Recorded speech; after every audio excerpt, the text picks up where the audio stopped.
business owner comes to you and says, okay, Ashley, you do this retirement planning. I want to retire. And let's say the date can be up in the air.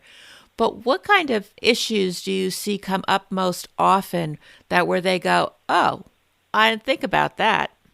Gosh, that's a great question. And it varies so much. I think a lot of business owners who are savvy in running their business, they know what to do to grow and increase their business value. And that's kind of their area of expertise. I think a lot of business owners, because that's obviously one way to close the gap in what you need financially, right? If you have a business that's worth $1 million or $2 million today and you can grow it to $5 million, that would be time and energy well spent in growing the business value. So usually that's where we look first.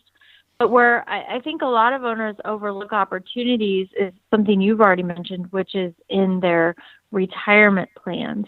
So this could be 401k, but there are other retirement plans as well that business owners have available to them. And I think they have a hard time thinking outside of the traditional 401k or simple IRA.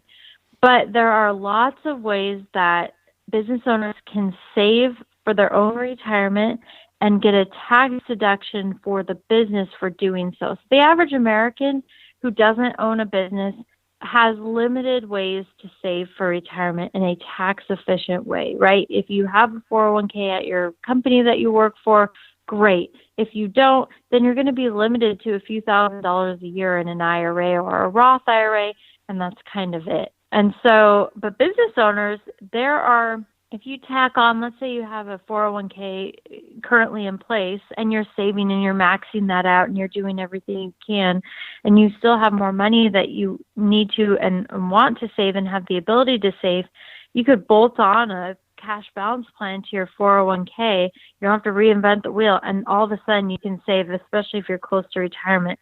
You could save well over $100,000, $200,000 per year and get a tax deduction for your business for doing that. So that's just one example, but there are others as well that business owners can take advantage of to save more in a very tax efficient way for their business.